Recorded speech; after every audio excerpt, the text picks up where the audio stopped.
भोलेनाथ की महिमा है अपार, हर लेते हैं भक्तों के सब विकार। जो कथा ना सुने वह पाए नहीं शांति, शिव जी की आराधना से मिटे जीवन की भ्रांति। हर हर महादेव। प्रिय भक्तों, प्रदोष व्रत की कथा केवल एक कहानी नहीं बल्कि भगवान शिव की कृपा प्राप्त करने का एक पवित्र माध्यम है। शिव जी जो महादेव हैं, उनके बिना जीवन अधूरा है। दुखों से घिरे इस संसार में उनकी पूजा ही वह मार्ग है जो हर कष्ट को हर लेती हैं और मनुष्य को शांति प्रदान करती हैं। जो इस पवित्र कथा का श्रवण नहीं कर पाता वह भोलेनाथ की कृपा से वंचित रह जाता है। भगवान शिव की कृपा से न केवल जीवन के तमाम संकट दूर होते हैं बल्कि भक्त का जीवन सुख समृद्धि से परिपूर्ण हो जाता है। प्रदोष के समय महादेव कैलाश पर्वत पर रजत भवन में इस समय नृत्य करते हैं और देवता उनके गुणों का स्तवन करते हैं। तो प्रिय भक्तों, इससे पहले कि हम कथा को शुरू करें, आप संपूर्ण भक्ति सागर चैनल परिवार को सब्सक्राइब करके वीडियो को लाइक कर दीजिए। साथ ही कमेंट में भोलेनाथ का जयकारा लगाते हुए ओम नमः शिवाय अवश्य लिखें। भगवान शिव शंकर भोलेनाथ आपकी मनोकामनाएं पूर्ण करें। अब सुनते हैं यह सुंदर कथा। विदर्भ देश में सत्यरथ नाम से प्रसिद्ध एक राजा थे जो धर्म में तत्पर, सत्य और शील थे। बड़े बड़े शिव भक्तों से प्रेम करने वाले थे। धर्म पूर्वक पृथ्वी का पालन करते हुए उनका बहुत सा समय सुखपूर्वक बीत गया। तदंतर किसी समय साल्व देश के राजाओं ने उस राजा की राजधानी पर आक्रमण करके उन्हें चारों ओर से घेर लिया तथा उन शत्रुओं से राजा का बड़ा भयंकर युद्ध हुआ। शत्रुओं के साथ दारुण युद्ध करके उनकी बड़ी भारी सेना नष्ट हो गई। फिर दैव योग से राजा भी शत्रुओं के हाथों मारे गए। उन नरेश के मारे जाने पर मरने से बचे हुए सैनिक वो भय से विवल होकर भाग खड़े हुए। उस समय विदर्भ राजा सत्यरथ की महारानी शत्रुओं से घिरी हुई होने पर भी कोई प्रयत्न करके रात के समय अपने नगर से बाहर निकल गई। वे गर्भवती थीं, अतः शोक से संतप्त हो भगवान शंकर के चरण कमलों का चिंतन करते हुए वे धीरे धीरे पूर्व दिशा की ओर बहुत दूर चली गई। सवेरा होने पर रानी ने भगवान शंकर की दया से एक निर्मल सरोवर देखा। उस समय तक वे बहुत दूर का रास्ता तय कर चुकी थी। सरोवर के तट पर आकर वे सुकुमारी रानी एक छायादार वृक्ष के नीचे बैठ गई। भाग्यवश उसी निर्जन स्थान में वृक्ष के नीचे ही रानी ने उत्तम गुणों से युक्त शुभ मुहूर्त में एक दिव्य बालक को जन्म दिया जो सभी शुभ लक्षणों से संपन्न था। देववश उस बालक की जननी महारानी को बड़े जोर की प्यास लगी। जब वे पानी पीने के लिए उस सरोवर में उतरी, उतने में ही एक बड़े भारी ग्राह अर्थात मगरमच्छ ने आकर रानी को अपना ग्रास बना लिया। मगरमच्छ के हाथों रानी मारी गई। अब बालक पैदा होते ही माता पिता से विहीन हो गया और भूख प्यास से पीड़ित हो उस तालाब के किनारे जोर जोर से रोने लगा। इतने में उस पर कृपा करके भगवान महेश्वर वहां आ गए और उस शिशु की रक्षा करने लगे। उन्हीं की प्रेरणा से एक ब्राह्मणी अकस्मात वहां आ गई। वह विधवा थी और घर घर भिक्षा मांगकर जीवन निर्वाह किया करती थी और अपने एक वर्ष के बालक को गोद में लिए हुए उस तालाब के तट पर पहुंची। उसने एक अनाथ शिशु को वहां रोते हुए अर्थात क्रंदन करते हुए देखा। निर्जन वन में उस बालक को देखकर ब्राह्मणी को बड़ा ही विस्मय हुआ और मन ही मन विचार करने लगी, अहो, यह मुझे इस समय बड़े आश्चर्य की बात दिखाई देती है। यह नवजात शिशु जिसकी नाल भी अभी तक नहीं कटी है पृथ्वी पर पड़ा हुआ है। इसकी माँ भी नहीं है, पिता आदि दूसरे कोई सहायक भी यहाँ दिखाई नहीं देते। क्या कारण हो गया? ना जाने यह किसका पुत्र है। इसे जानने वाला यहाँ कोई भी नहीं है जिससे इसके जन्म के विषय में पूछ सकें। इसे देखकर मेरे हृदय में करुणा उत्पन्न हो गई। मैं इस बालक को अपने पुत्र की भांति पालन पोषण करना चाहती हूँ, परंतु इसकी कुल और जन्म आदि का ज्ञान न होने के कारण इसे छूने का साहस नहीं होता। ब्राह्मणी जब इस प्रकार विचार कर रही थी, उसी समय भक्त भगवान शंकर ने बड़ी कृपा की। बड़ी बड़ी लीलाएं करने वाले महेश्वर एक सन्यासी का रूप धारण करके वहां आ पहुँचे, जहां वह ब्राह्मणी संदेह में पड़ी हुई थी, अर्थात बात को जानना चाहती थी। श्रेष्ठ भिक्षु का रूप धारण करके आए हुए करुणानिधि शिव शंकर जी ने उससे हंसकर कहा, हे ब्राह्मणी, अपने चित्त में संदेह और खेद को स्थान ना दो। यह बालक परम पवित्र है, इसे अपना ही पुत्र समझो और प्रेम पूर्वक इसका पालन करो। ब्राह्मणी बोली, प्रभु, आप मेरे भाग्य से ही यहाँ पधारे हैं, इसमें संदेह नहीं है। मैं आपकी आज्ञा से इस बालक का अपने पुत्र के ही भांति पालन पोषण करूंगी। तथापि मैं विशेष रूप से यह जानना चाहती हूँ कि वास्तव में यह कौन है, किसका पुत्र है और आप कौन हैं जो इस समय यहाँ पधारे हैं।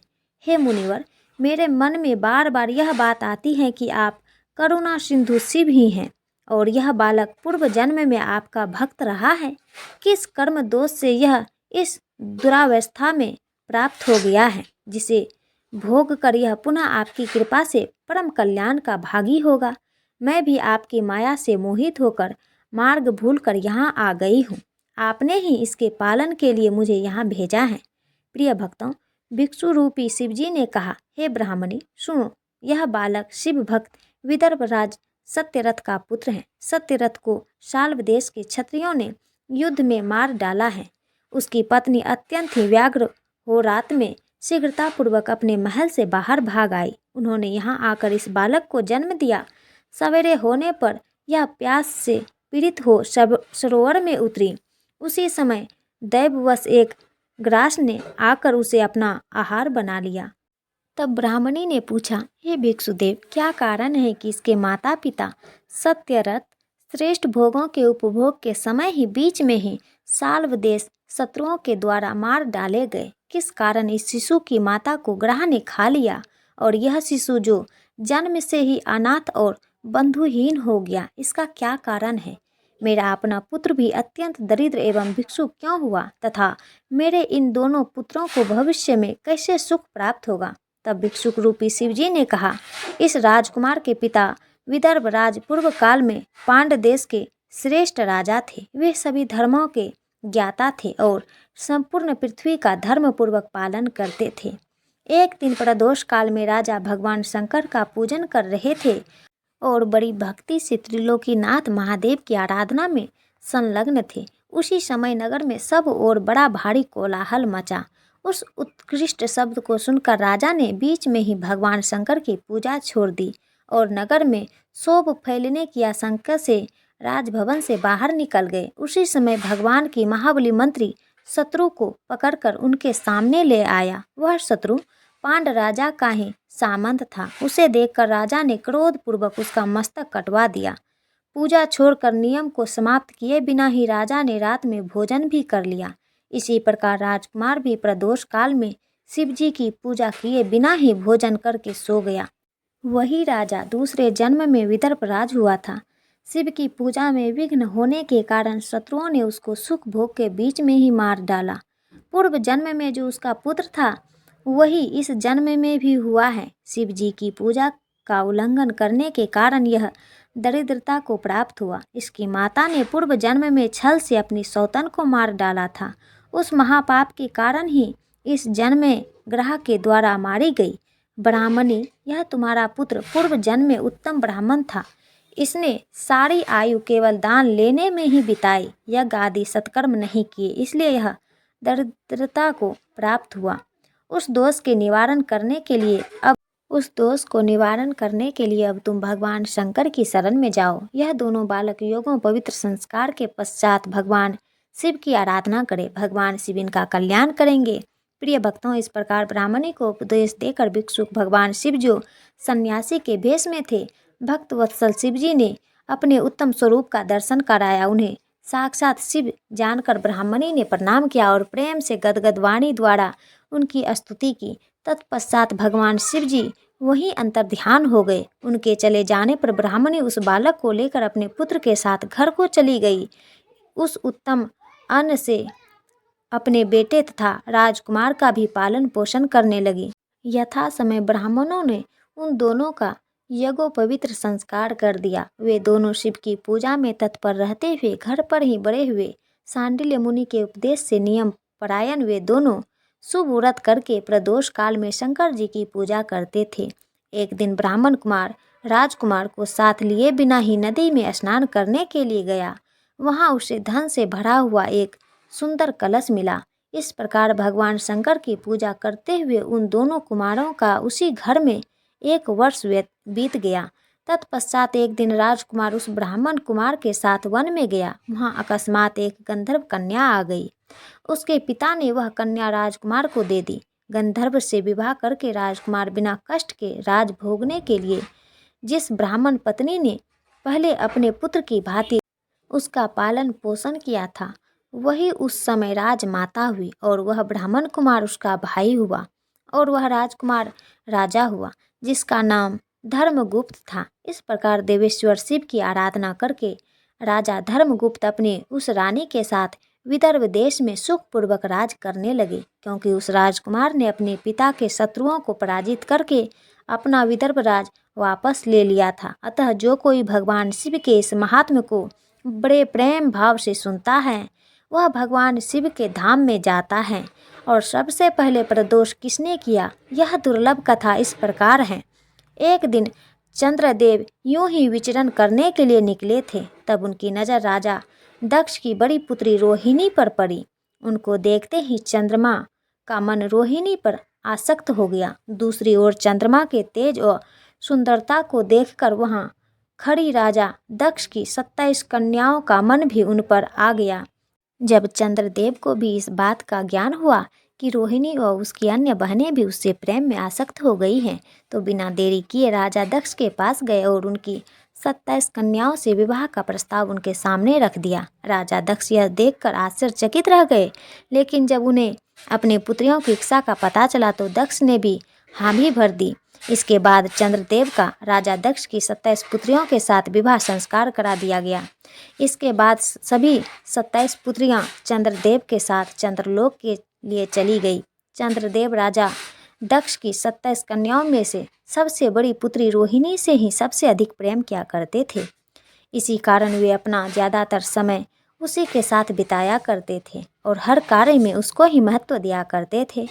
चंद्रदेव द्वारा रोहिणी को दिए जा रहे विशेष स्नेह से उनकी बाकी पत्नियां अपने आप को अपेक्षित महसूस करने लगी। धीरे धीरे यह अपेक्षा बढ़ती ही जा रही थी। रोहिणी की बाकी सभी बहनों को उससे ईर्ष्या होने लगी। चंद्रमा के द्वारा उनके साथ किया जा रहा यह व्यवहार उन्हें सहन नहीं हुआ और वे सभी पुनः अपने पिता राजा दक्ष के पास चली गई। राजा दक्ष अपनी सभी पुत्रियों के इस प्रकार अचानक आगमन से चौंक गए और इससे उनका कारण पूछा। तब सभी ने अपने पिता के सामने पूरी बात बेझिझक बता दी और इसका समाधान निकालने को कहा। अपनी पुत्रियों की व्यथा और चंद्रमा के दुर्व्यवहार को सुनकर दक्ष भी बड़े दुखी हुए। उन्होंने चंद्रमा से भेंट की और शांतिपूर्वक कहा, हे कलानिधि, तुमने निर्बल और पवित्र कुल में जन्म लिया है, फिर भी तुम अपनी पत्नियों के साथ भेदभावपूर्ण व्यवहार करते हो। तुम्हारे आश्रम में रहने वाली जितनी भी स्त्रियां हैं, उनके प्रति तुम्हारे मन में प्रेम कम और अधिक ऐसा सौतेला व्यवहार क्यों है? तुम किसी को अधिक प्रेम करते हो और किसी को कम प्रेम करते हो। ऐसा क्यों करते हो?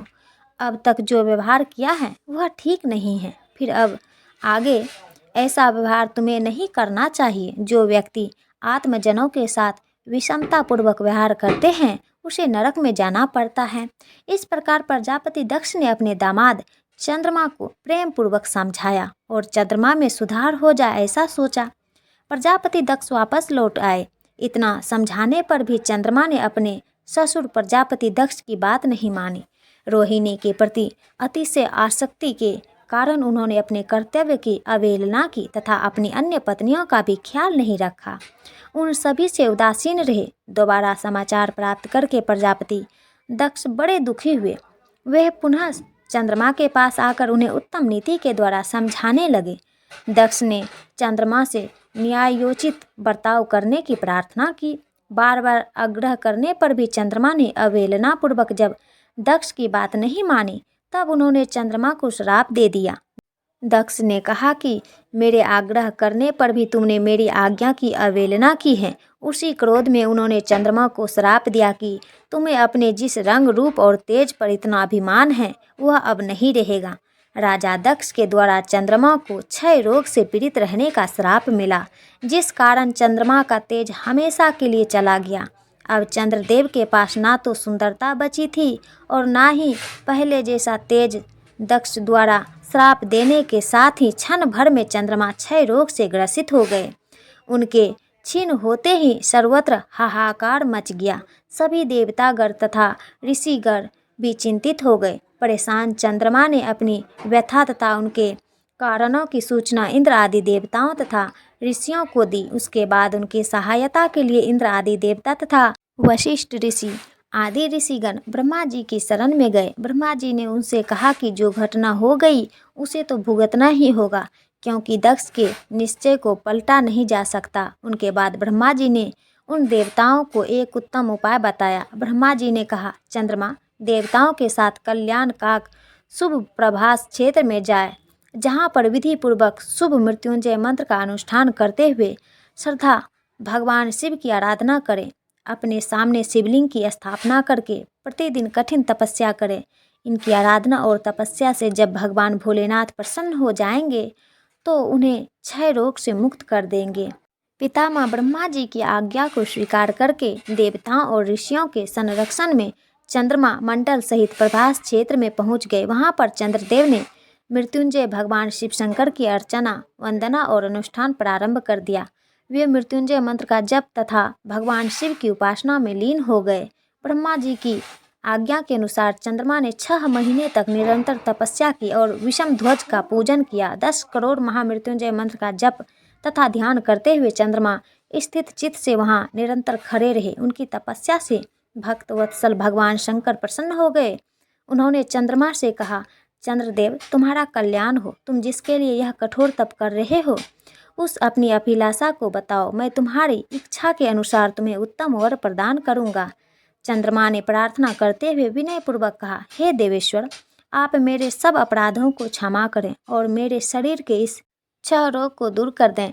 इस श्राप को पूरी तरह से समाप्त करना भगवान शिव के लिए संभव ना था, अतः मध्य का मार्ग निकाला गया। उन्होंने कहा, चंद्रदेव तुम्हारी कला प्रतिदिन एक पक्ष में क्षीण होती रहेगी, तुम्हारी दूसरी पक्ष में प्रतिदिन वह निरंतर बढ़ती रहेगी। इस प्रकार तुम स्वस्थ और लोक सम्मान के योग्य हो जाओगे। भगवान शिव की कृपा रूपी प्रसाद प्राप्त करके चंद्रदेव बहुत ही प्रसन्न हुए। चंद्रमा ने प्रदोष काल में भगवान शिव का कठोर तप किया। उनकी भक्ति से प्रसन्न होकर भगवान शिव ने उन्हें श्राप से मुक्त कर दिया और अपने मस्तक पर धारण कर लिया। इसके बाद चंद्रमा की कलाएं फिर से बढ़ने लगी और पूर्णिमा पर वह पूर्ण चंद्र के रूप में दिखाई देने लगी। तो प्रेम से बोलिए शिव शंकर भगवान की जय। ओम नमः शिवाय। प्रिय भक्तगणों, अब आप रसापान करेंगे भगवान शिव शंकर के सच्चे भक्त की कथा। यह कथा सभी दुखों को नष्ट करने वाली तथा सुख प्रदान करने वाली कथा है। प्राचीन काल की बात है। एक नगर में एक अत्यंत ही गरीब व्यापारी रहा करता था। उस व्यापारी का नाम उमाशंकर था, जो किसी तरह से दिन रात मेहनत करके मजदूरी करके अपने घर परिवार का पालन पोषण करता था। उसे मजदूरी में दिन भर काम करने के बाद 20 पैसे मिलते थे। उसमें से वह कुछ पैसे का रोजाना दान करता था और शिव मंदिर में माथा टेकता और बाकी पैसों से अपने परिवार का पालन पोषण करता और घर का खर्च चलाता। इस प्रकार धीरे धीरे कुछ समय व्यतीत होने के बाद भगवान भोलेनाथ की कृपा से उसके घर में एक अत्यंत ही सुंदर पुत्र का जन्म हुआ, जिसका नाम उसने गणेश रखा। उस गरीब व्यापारी उमाशंकर के परिवार में अब कुल 3 सदस्य हो गए थे। दोनों पति पत्नी और उसका एक बेटा। उमाशंकर को अब धीरे धीरे अपने बेटे के पालन पोषण में समस्या होने लगी, क्योंकि इधर प्रतिदिन महंगाई बढ़ती जा रही थी। एक दिन की बात है, उमाशंकर का बेटा गणेश अपने पिता से पूछने लगा, पिताजी आप रोजाना कितने रुपए कमाते हैं, जिसमें से आप कुछ पैसों का दान कर देते हैं और थोड़े से पैसों में से हम अपना गुजारा कर पाएंगे। उमाशंकर को चुप देखकर उसकी पत्नी ने अपने बेटे से कहा, बेटा कोई बात नहीं, तुम्हारे पिताजी रोज 20 रुपये कमाते हैं और उसमें से कुछ पैसे का दान कर देते हैं। यह सब दान तुम्हारे लिए ही तो करते हैं, दूसरे के लिए नहीं। लेकिन वह लड़का इस बात को नहीं समझ पाया, क्योंकि वह बहुत ही छोटा था। प्रिय भक्तों, इसी तरह से कुछ समय व्यतीत हुआ और उमाशंकर का बेटा अब धीरे धीरे बड़ा होने लगा। उस बेटे की उम्र अब 9 वर्ष की हो गई। एक दिन की बात है, जब उमाशंकर काम करके शाम के समय अपने घर वापस लौट रहा था, कभी रास्ते में नदी पार करते समय नौका डूब जाने से उमाशंकर की वहीं पर मृत्यु हो गई। जब उसकी पत्नी उसके बेटे को उसकी मृत्यु की समाचार मिली तो उसे बड़ा ही दुख हुआ। फिर इस प्रकार अपनी माँ को रोते बिलखते देखकर उमाशंकर के बेटे गणेश ने अपनी माँ से कहा, माँ, हमारे पिताजी कहाँ चले गए? तब उसकी पत्नी ने कहा, बेटा, तुम्हारे पिता भगवान शिव जी के धाम चले गए हैं। तब बेटे ने कहा, जब पिताजी थे तो रोजाना कुछ रुपए कमाते थे और कुछ रुपए बचा करते थे और बाकी के रुपए दान पुण्य करते थे। माँ, अब हमारा पालन पोषण कौन करेगा? कैसे हमारा पेट भरेगा? फिर माँ ने अपने बेटे से कहा, हे पुत्र, जिस घर में गरीबी होती है उसका कोई सहारा नहीं होता, उसे सभी दूर भगाते हैं। गरीबों का सिर्फ भगवान सहारा होता है। मैं तो शिव शंकर से रूठी हूँ, किंतु तू उनकी भक्ति कर। मुझे विश्वास है कि हमारे इस दुख से भगवान भोलेनाथ उद्धार अवश्य करेंगे। अपनी माँ को इस तरह विलाप करते हुए देखकर वह छोटा सा नन्हा बालक गणेश अपनी माँ से कहने लगा, हे माँ, मैं तुझे इस तरह दुखी नहीं देख सकता। तू चिंता मत कर, मैं भगवान शिव शंकर के पास जाऊंगा। मैं अपने पिता को वापस लेकर आऊंगा। हमारी गरीबी देखकर भगवान भोलेनाथ को हमारे ऊपर अवश्य ही दया आ जाएगी और वह हमारे पिता को मेरे साथ जरूर भेज देंगे। प्रिय भक्तों, उस छोटे से बच्चे गणेश की बात पर उसकी माँ ने ध्यान नहीं दिया। फिर एक दिन की बात है, उस गरीब आदमी उमाशंकर की पत्नी अपने बेटे गणेश को घर पर अकेला ही छोड़कर गांव में काम करने के लिए चली गई। उधर उसका बेटा गणेश मन में सोचने लगा कि मैं शिव शंकर जी के पास जाता और अपने पिताजी को लेकर आता हूँ। ऐसा सोचकर गणेश अपने पिता को लाने के लिए अपने घर से चल देता है। गणेश को चलते चलते काफ़ी समय व्यतीत हो गया। फिर उसे थकान का अनुभव होने लगा। तब वह एक बहुत ही विशाल बरगद के पेड़ को देखकर उसकी छाया में जाकर बैठ गया। तब उस बरगद के पेड़ ने इंसानी आवाज़ में कहा, हे बेटे, तुम कहाँ जा रहे हो और कहाँ से आ रहे हो? मेरी छाया में आज तक तुम्हारे जैसा कोमल सुकुमार बालक नहीं आया। तुम्हारे शरीर से एक दिव्य आभा प्रकट हो रही है। फिर उस गणेश बालक ने कहा, मैं एक गरीब व्यापारी उमाशंकर का बेटा हूँ। मेरे पिताजी मुझे छोड़कर भगवान शिव शंकर जी के पास चले गए हैं और अब मैं अपने पिताजी को लाने के लिए शिव शंकर जी के पास जा रहा हूँ। उस बरगद के पेड़ ने जब उसके मुख से यह बात सुनी तो उसने कहा, हे बेटा, यदि तुम भोलेनाथ के पास जा रहा है तो भोलेनाथ से तुम मेरा एक प्रश्न पूछ कर आना कि मैं कई वर्षों से यहाँ पर लगा हूँ, लेकिन मेरा एक भी पत्ता ज़मीन पर नहीं गिरता और ना ही मेरी डालियाँ सूख रही हैं। मैं कितने वर्ष तक यहाँ पर खड़ा रहूँगा? मैंने अपने पूर्व जन्म में कौन से पाप किया था जिस कारण से मुझे इस योनि से मुक्ति ही नहीं मिल पा रही है? इसका कौन सा कारण है? तब उस लड़के गणेश ने कहा, ठीक है। इतना कहकर गणेश वहाँ से चला जाता है। चलते चलते रास्ते में एक इच्छाधारी सर्प मिला। उस सर्प को देखकर गणेश डर के मारे थर थर काँपने लगा और बिलख बिलख कर रोने लगा। सर्प ने कहा, बेटा, तुम मुझसे डरो नहीं। मुझे इतना बताओ कि तुम कौन हो और ऐसे भागे भागे कहाँ जा रहे हो? तुम्हारे शरीर से बड़ी ही दिव्य ऊर्जा आ रही है जो मुझे बड़ी ही मोहित कर रही है। गणेश हिम्मत करते हुए उस सर्प के पास गया और हाथ जोड़कर कहने लगा, हे सर्पराज, मैं गरीब व्यापारी उमाशंकर का बेटा हूँ और मैं भगवान शिव जी के पास अपने पिताजी को लाने के लिए जा रहा हूँ। उस सर्प ने कहा, बेटा, तुम भोलेनाथ से मेरा एक प्रश्न पूछ कर आना कि मैं कई वर्षों से यहाँ पर पड़ा मेरे शरीर से अब चला भी नहीं जाता। मेरे शरीर में इतनी भी जान नहीं है कि थोड़ा सा भी चल फिर सकूं। मैंने अपने पूर्व जन्म में ऐसा कौन सा घोर पाप किया था जिस कारण मुझे इस सांप के शरीर से मुक्ति ही नहीं मिल रही। तब उस गणेश लड़के ने कहा, ठीक है, मैं भगवान भोलेनाथ से तुम्हारा यह प्रश्न अवश्य ही पूछ कर आऊँगा। प्रिय भक्तों, इतना कहकर वह लड़का गणेश आगे चलने लगा। फिर चलते चलते थोड़ी दूर पर उसे एक रास्ते में एक किसान मिला। उस किसान ने कहा, अरे बेटा, रुक जाओ, तुम कहाँ जा रहे हो?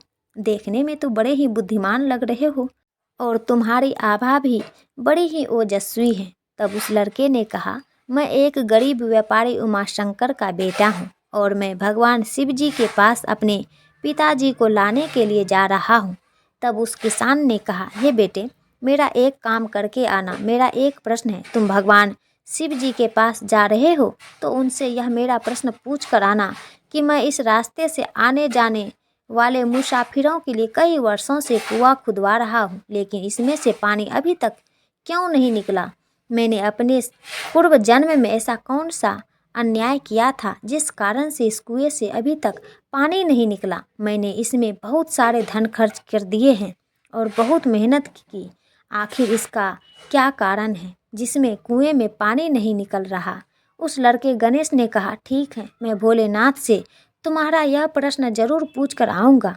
ऐसे ही बहुत दूर जाने के बाद वह उस स्थान पर पहुँचा जहाँ एक मरा हुआ बगुला पड़ा हुआ था। जब गणेश उस बगुले को लांग कर आगे बढ़ा तो वो मरा हुआ बगुला बोलता है, बेटा, तुम कौन हो, कहाँ से आए हो और कहाँ जा रहे हो। तब गणेश ने उसकी आवाज़ सुनकर अपना नाम और अपने पिता का नाम बताते हुए कहा कि मैं अपने पिता को लाने के लिए शिव जी के पास जा रहा हूँ। तो उस बगुले ने कहा, तुम भगवान भोलेनाथ से मेरा एक प्रश्न पूछ कर आना कि मेरा शरीर कई कई वर्षों से इस तालाब के किनारे पड़ा है। कभी पानी की लहर आती है तो मेरा शरीर तालाब के अंदर चला जाता है और पानी की लहर से वापस बाहर निकल किनारे पर आ जाता है। ना तो मेरा शरीर गलता है ना ही सड़ता है। इतने सालों से जैसे का तैसा है। मैंने अपने पूर्व जन्म में ऐसा कौन सा पाप कर्म किया था जिसके कारण मुझे इस शरीर से मुक्ति ही नहीं मिल पा रही है। तब गणेश ने कहा, ठीक है, मैं शिवपुरी में जाकर भगवान भोलेनाथ से तुम्हारा प्रश्न अवश्य ही पूछ कर आऊँगा। इतना कहकर वह लड़का गणेश वहाँ से आगे चला। वहाँ से चलते चलते वह कैलाश पर्वत के निकट शिवपुरी में पहुँचा, जहाँ पर भगवान शिव जी के चरणों में उसने प्रणाम किया और हाथ जोड़कर कहने लगा, हे भगवान भोलेनाथ, हे देवाधिदेव महादेव, मेरे पिताजी यहाँ पर हैं। मैं अपने पिताजी को यहाँ से लेने के लिए आया हूँ, क्योंकि जब मेरे पिताजी घर पर थे उन्हें आपने अपने पास बुला लिया है, तो मैं और मेरी माँ भूखे मर रहे हैं। मेरी माँ को कोई भी गांव में काम करने के लिए अपने घर नहीं रखता, उन्हें सब दुत्कारते हैं। अतः हे शिव जी, आप मेरे पिताजी को जल्दी मेरे साथ हमारे घर के लिए भेज दीजिए। प्रिय भक्तों, फिर भगवान भोलेनाथ ने गणेश की बात को सुनकर कहा, हे पुत्र, मैं तुम्हारे पिताजी को घर पर भेज दूंगा, शांत चित होकर बैठो। भगवान शिव जी ने उस लड़के को अपने पास में बिठाया और उसको अच्छे से भरपेट भोजन कराया। भोजन करने के बाद गणेश ने रास्ते में जितने भी लोग मिले थे उनके प्रश्नों को भगवान शिव जी से पूछा। तब भगवान शिव जी ने उन सभी के प्रश्नों का उत्तर दिया और कहा, पुत्र गणेश, तुम जाते समय उन सबको उनके उत्तर अवश्य ही बताना। उन प्रश्नों के उत्तर को लेकर तुम अपने घर जाओ। तुम्हारी माँ तुम्हें ढूंढकर परेशान हो रही होगी और वह तुम्हारा इंतजार कर रही हैं। तुम्हारे पिताजी तुम्हारे घर बहुत ही जल्द पहुँच जाएंगे। फिर वह लड़का गणेश भगवान शिव जी को प्रणाम करके अपने प्रश्नों के उत्तर को लेकर वहाँ से अपने घर के लिए चलने लगा। चलते चलते रास्ते में सबसे पहले उस गणेश को वही मरा हुआ बगुला मिला जो तालाब के किनारे पड़ा हुआ था। उस लड़के को देखकर वह मरा हुआ बगुला कहने लगा, हे बेटा, क्या तुमने भगवान भोलेनाथ से मेरा प्रश्न पूछा था। तब गणेश ने कहा, हाँ बगुला, मैंने भगवान भोलेनाथ से तुम्हारा प्रश्न पूछा था। शिव जी ने कहा कि तुम्हारे अंदर पिछले जन्म में बहुत सारा अमृत भरा हुआ है। जब तक तुम इस अमृत को किसी को नहीं दोगे तब तक तुम ऐसे ही व्याकुल तड़पती रहोगी। बतख ने कहा, बेटा, अब कौन आएगा मेरा अमृत लेने। मेरी आवाज़ तो कोई समझ ही नहीं पाता। पता नहीं क्यों मैंने तुमसे कहा और तुमने मेरी आवाज़ समझी, इसलिए तुम ही मेरा अमृत ले लो। फिर अपना अमृत उस गणेश बालक को दे दिया और जैसे ही गणेश को अपना अमृत देती हैं वैसे ही उस आत्मा को मोक्ष की प्राप्ति हो गई। इसी तरह से वह गणेश वहाँ से आगे बढ़ता हुआ कुछ दूर चलते चलते उसी रास्ते पर पहुँचा जहाँ उसे वह किसान मिलता था। किसान अभी भी वहीं था जो मुसाफिरों के लिए कुआं खुदवा रहा था।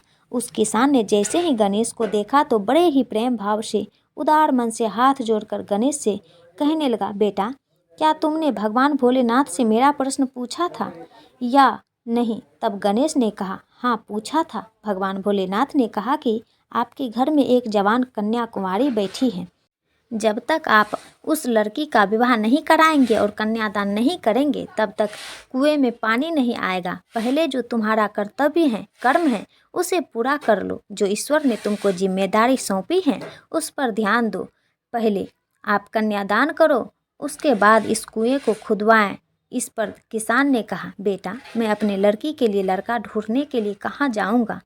तुम मुझे बहुत ही सीधे साधे स्वभाव के बालक दिख रहे हो, इसलिए बेटा मैं चाहता हूँ कि तुम मेरी लड़की से विवाह कर लो। उस किसान ने अपनी प्यारी सी कन्या का विवाह उस गणेश के साथ विवाह कर दिया। फिर किसान ने अपनी लड़की को बहुत सारा धन देकर घोड़े गाड़ी के साथ विदा कर दिया। इस तरह से गणेश अपनी पत्नी को लेकर फिर आगे चलने लगा। फिर उसी रास्ते में वहीं विशाल बरगद का पेड़ मिला जिसकी छाया में उसने विश्राम किया था। उसने उससे पूछा, बेटा तुमने भगवान भोलेनाथ से मेरा प्रश्न पूछा था, उन्होंने क्या कहा? तब उस लड़के ने कहा कि तुम पूर्व जन्म में एक शिक्षक थे, तुम्हारा स्थान एक गुरु का था, तुम्हें लोक तक ज्ञान पहुंचाना था, लेकिन तुमने अपने लक्ष्य का, अपने पद का सही तरीके से इस्तेमाल नहीं किया। तुम ज्ञान शिक्षा देने के बदले छोटे छोटे बच्चों से अपना काम करवाते थे और उन्हें अच्छे तरह से ज्ञान का उपदेश नहीं देते थे। अतः उनकी माताओं, उनके पिता से बहुत सारा अमूल्य धन एकत्रित करते रहते थे। तुम पूर्व जन्म में बहुत ही विद्वान और ज्ञानी थे, परंतु तुमने उन बच्चों को शिक्षा नहीं दी और उसके बदले बहुत सारा धन उनके माता पिता से हड़पा था। इसी वजह से उन छोटे छोटे बच्चों ने बड़े हो जाने पर तुम्हें श्राप दिया था, जिसके कारण ही तुम हिलडुल नहीं पा रहे हो, जड़ हो गए हो। तुम्हारे अंदर जो ज्ञान भरा है और तुम्हारे जड़ों में जो धन इकट्ठा है उसे तुम किसी को प्रदान कर दो, इससे तुम्हारी आत्मा को मोक्ष की प्राप्ति होगी। उस लड़के की बात सुनकर बरगद के पेड़ ने कहा, बेटा मैं यह ज्ञान और धन तुम्हें देना चाहता हूँ। यह धन और ज्ञान तुम ले लो, मैं किसे देता फिरूं, कौन मेरे बात को सुनता है। जैसे ही बरगद ने अपने जड़ से ढेर सारा धन उस बालक को प्रदान किया और साथ ही साथ ज्ञान दिया, वैसे ही बरगद का पेड़ टूटकर नीचे गिर गया और उसमें से एक दिव्य आत्मा निकला जिसे मोक्ष की प्राप्ति हुई। गणेश जैसे ही आगे चलने लगा उस रास्ते में वही इच्छाधारी सर्प मिला। उस सर्प ने कहा, बेटा तुमने भगवान भोलेनाथ से मेरा प्रश्न पूछा था? तब उस लड़के ने कहा, हाँ पूछा था। हे नागराज, भगवान भोलेनाथ ने कहा कि तुम्हारे पास जो है तुम उस मणि को धरती पर नहीं निगलते हो और ना ही कभी किसी को दान देते हो। जब तक तुम इस मणि का किसी को दान नहीं दोगे तब तक तुम्हारे शरीर ऐसे ही धरती पर पड़ा रहेगा। फिर उस सर्प ने कहा कि हे बेटा, मैं यह नागमणि अब किसको दूं? मुझे तो देखकर लोग दूर ही भाग जाएंगे। यहाँ से मैं हिलडुल भी नहीं सकता। इस नागमणि को तुम ही ले लो। फिर उस सर्प ने अपने नागमणि उस लड़के को दे दिया। जैसे ही सर्प ने नागमणि उस लड़के को दिया, वैसे ही उसकी आत्मा को सर्प के शरीर से मुक्ति प्राप्त हो गई। कुछ देर बाद गणेश अपनी पत्नी के साथ चलते चलते अपने नगर को पहुंच गया और अपने घर पर उसकी माँ को अपने पुत्र को देखकर बड़ी ही खुशी हुई और कहने लगी, बेटा तुम कहाँ चले गए थे और तुम्हारे साथ यह जो कन्या है वह कौन है? इस प्रकार कहते हुए गणेश ने सारी घटना अपनी माँ को बताया। इस प्रकार से रास्ते भर लोगों की इतनी दुख भरी बातें सुनकर उस लड़के गणेश को अब ज्ञान हो चुका था कि उसके पिताजी वापस नहीं आ सकते। अब उसकी इस पृथ्वी लोक से मुक्ति हो चुकी है। उनके पिताजी ने जो भी अपने जीवन में दान धर्म किया था उसका फल गणेश को शिवजी ने प्रदान कर दिया। इस प्रकार से माता पिता के अच्छे और बुरे कर्मों का फल उनके संतान को प्राप्त होता है और जो मनुष्य भगवान शिव के प्रति श्रद्धा भक्ति रख के उनकी आराधना करते हैं तो उनके संपर्क में आने वाले सभी जीव जंतु, पेड़, फलों, मनुष्य सबका उद्धार होता है। भगवान भोलेनाथ बड़े ही दानी, बड़े ही दयालु हैं। इसी प्रकार प्रत्येक मनुष्य को भगवान की भक्ति अवश्य ही करनी चाहिए। इससे उनका एक ना एक दिन उद्धार अवश्य ही होता है। आपको यह कथाएं कैसी लगी? वीडियो को लाइक करके कमेंट बॉक्स में ज़रूर बताइएगा और इस कथा को अंत तक सुनने के लिए एक बार फिर से आपका बहुत बहुत आभार। प्रिय भक्तों, आइए अब श्रवण करते हैं भगवान शिव जी की आरती। ओम जय शिव ओमकारा, स्वामी जय शिव ओमकारा, ब्रह्मा विष्णु सदा शिव अर्धांगिनी धारा। ओम जय शिव ओंकारा। एकानन चतुरानन पंचानन राजे, हंसानन गरुड़ासन वृषवाहन साजे। ओम जय शिव ओंकारा। दो भुज चार चतुर्भुज, दस भुज अति सोहे, त्रिगुण रूप निरखत त्रिभुवन जन मोहे। ओम जय शिव ओंकारा। अक्षमाला वनमाला मुंदमाला धारी, त्रिपुरारी कांसारी करमाला धारी। ओम जय शिव ओंकारा। श्वेतांबर पीतांबर बागांबर आंगे, शनकादिक गरुड़ादिक भूतादिक सांगे। ओम जय शिव ओंकारा।